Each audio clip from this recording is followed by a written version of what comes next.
On est mardi, le 10 juin 2025. Il est peut-être 6h30 le soir. Attends, je vais vérifier. 6h15, 6h12. C'est Émilie Lebrun. Là, ce qui s'est passé, c'est que dans les dernières nuits, mettons les 3 dernières nuits, j'ai mon air climatisé qui fait du bruit, là.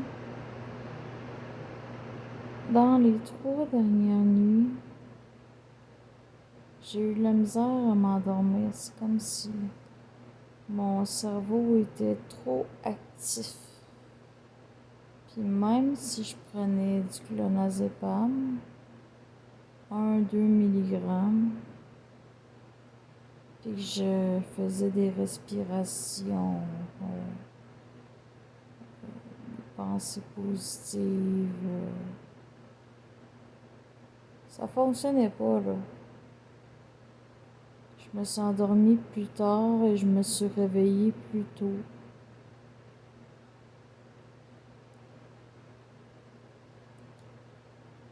Et là, aujourd'hui, donc mardi, je me suis dit qu'il faut que je récupère le sommeil que j'ai manqué. Par ailleurs, j'ai mis ma montre hier, Fitbit, pour dormir. Mon sommeil était de 7h07 et estimé à un score de 80, mais peu de sommeil paradoxal. Pas mal tout du sommeil léger et un peu de sommeil profond. Ça pour dire, c'est ça. J'avais de la misère avec mon sommeil dans les 3 derniers jours. Environ 3-4 derniers jours. Particulièrement 3 derniers jours que j'arrivais vraiment moins bien à m'endormir. Puis évidemment, je le sais, c'est parce que j'ai arrêté le Olanzapine le 30 mai. Je le sais.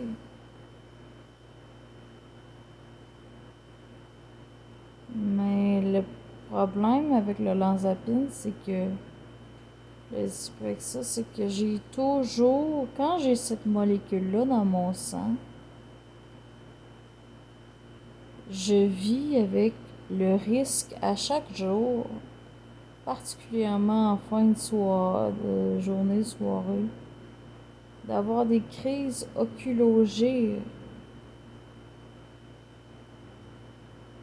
Et à chaque fois, puis cette molécule-là, mais c'était aussi avec l'aripiprazole, qui est la Abilify.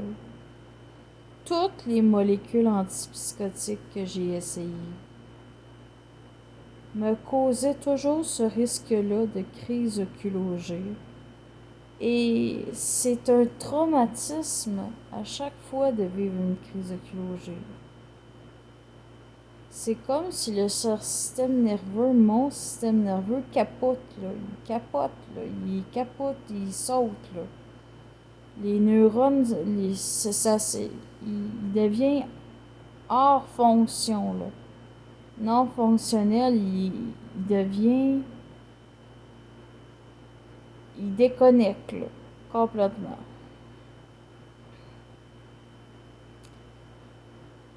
Mais le problème, c'est que le côté positif de l'olanzapine, c'est que ça me permet de dormir, de m'endormir plus facilement, de faire des meilleures nuits. Parce que c'est comme si l'olanzapine, en fait, me donnait un break. Le côté thérapeutique de l'olanzapine, c'est que ça fait comme je m'en crisse de tout. Je m'en fous. C'est comme, je prends juste soin de moi, puis that's it. Ce qui est bon. Ce qui est bon. Mais le revers de ça, c'est que dès que j'ai cette molécule-là dans le sang,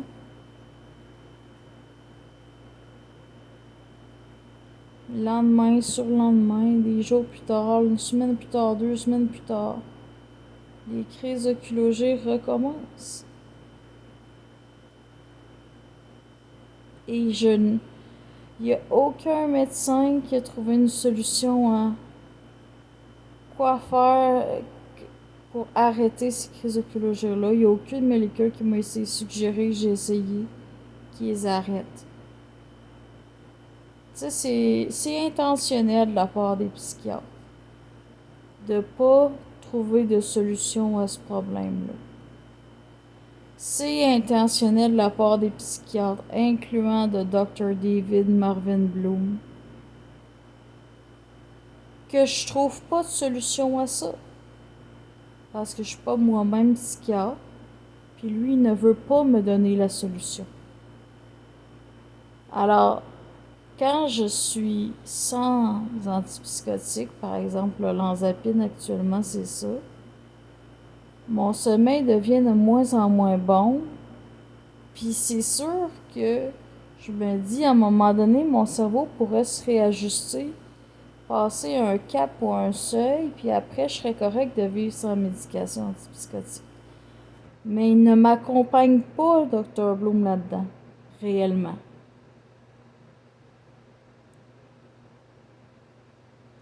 Alors là, je suis prise pour vivre au jour le jour. Que présentement, j'ai absolument besoin de dormir et de faire une bonne nuit et de me relaxer, de débrancher le câble de mon cerveau puis me prendre soin de moi. Me crisser tout. C'est pour ça que j'ai pris 5 mg de l'olanzapine. Et je le sens déjà, dès que le moment que je le prends, c'est quasiment instantané dans les minutes qui suivent. Je sens que ça me relaxe. Ça relaxe le cerveau. J'ai une dépendance à l'olanzapine, à la molécule antipsychotique, peu importe laquelle. Dr. Bloom va dire, mais non, il n'y a pas de dépendance. Oui, il y en a une. C'est pas que j'ai une maladie sous-jacente. Mon cerveau est trop habitué à l'olanzapine. Il n'arrive pas à s'en débarrasser. Il a soif de la molécule de l'olanzapine. Il vit un peu avec ça sans. Puis après, il devient trop actif dans le cerveau. La chimie n'est pas capable de se réorganiser pour que je n'ai plus besoin. Fait que c'est qui le coupable là-dedans? Là où le coupable, c'est pas moi. C'est Dr. David Bloom qui est mon psychiatre traitant actuellement. C'est lui qui est mal intentionné, qui veut pas m'aider, qui fait semblant et il fait des choses pour me nuire, pour que je ne réussisse pas. Parce que ça a des effets secondaires plus que les crises oculogires, le l'olanzapine. Ça joue sur le taux de sucre dans mon sang. Je suis pas loin d'un prédiabète. Et il y a plein d'autres choses. C'est sûr que moi, je suis chanceuse parce qu'ils m'ont jamais... Il y a le docteur Landry qui a essayé de me bourrer de médicaments avec Epival, Aripiprazole, puis une autre affaire. Dr. Bloom y a essayé aussi un petit peu avec sertraline, Seroquel en même temps. Mais normalement, je suis avec juste un médicament. Là, présentement, j'ai au besoin olanzapine, au besoin clonazepam qui est du Rivotril pour l'anxiété. Mais c'est clair Ces médecins-là sont mal intentionnés, ne veulent pas solutionner le véritable problème de santé de leurs patients, veulent les maintenir dans un statut de dépendance aux médicaments et par le fait même que les médicaments leur entraînent des effets secondaires ou indésirables pour leur causer du tort et ultimement mener, oui, à leur décès. Ce n'est pas de l'invention ou du délire ce que je dis. Ce sont les véritables intentions des psychiatres. Ce ne sont pas de véritables médecins parce que la définition d'un médecin est d'aider ou de contribuer pour essayer de guérir les patients de problèmes de santé. Ce que les psychiatres font, c'est de laisser les patients et d'empirer leurs conditions. Laisser les patients dans leurs problèmes de santé et d'empirer leurs conditions. Ce ne sont pas de vrais médecins et je dis pas non plus que les médecins de santé physique sont de véritables médecins non plus. Parce que je ne crois pas que leurs intentions sont nécessairement davantage bonnes que les psychiatres. Mais moi, c'est sûr, j'ai pas rencontré tellement d'autres médecins d'autres spécialités dans ma vie. Beaucoup moins que pour les psychiatres. Fait que moi, ce que je peux parler dans ma vie, puis ce qui est l'enjeu dans ma vie actuellement, c'est la psychiatrie.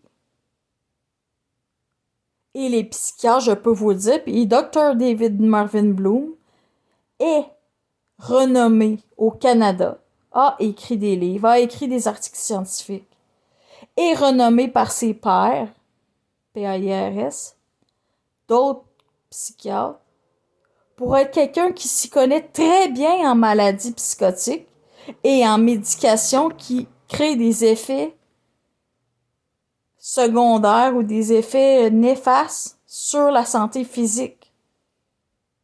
Pourtant, l'exemple est moi vivante, ne fait rien pour trouver des solutions réelles et efficaces, et cela fait depuis 2021 qui me suit, on est en 2025,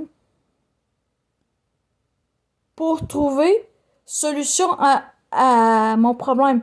Moi, donc, je dois trouver moi-même la solution avec les connaissances que j'ai et ce que je développe de l'intérieur sans être médecin et formé légalement médecin. Je dois trouver par moi-même des solutions pour contrôler, aider mon état de santé et ultimement guérir.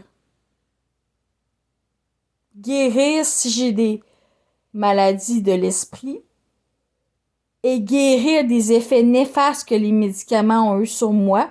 Donc, tout ce qui n'était pas dans les effets thérapeutiques des médicaments que j'ai eu au cours des 15-18 dernières années, depuis qu'on m'a psychiatrisé en 2007. Fait que je sais pas, là, mais moi, cette vidéo-là, là, déjà, ça fait 15 minutes que je parle. Mais c'est je fais l'apologie, ou comment on pourrait dire ça, l'apologie, dans le sens,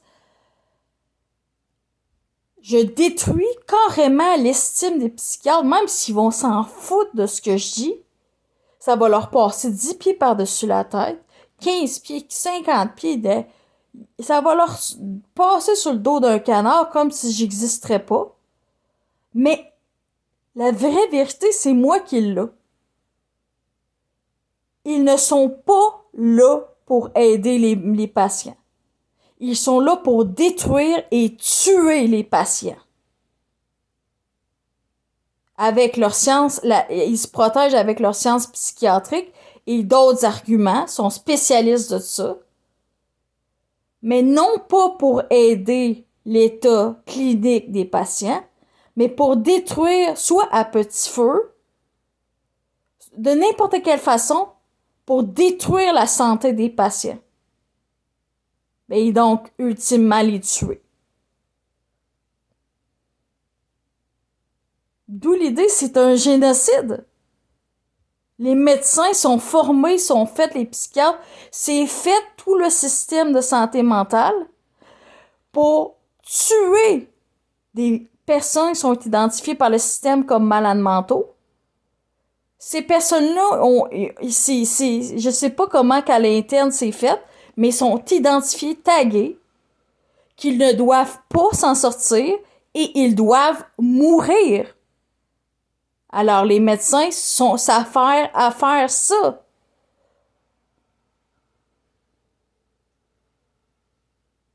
Si quelqu'un réfléchit à quelque part sur ce que je dis, j'espère que vous allez comprendre que c'est pas logique de devenir médecin pour tuer des patients. Mais c'est la réalité actuelle. Moi, si je deviens médecin, ça sera pas ça, mon leitmotiv, ma motivation. Mais pour Dr. David Marvin Bloom, ça doit être ça. Bonne soirée.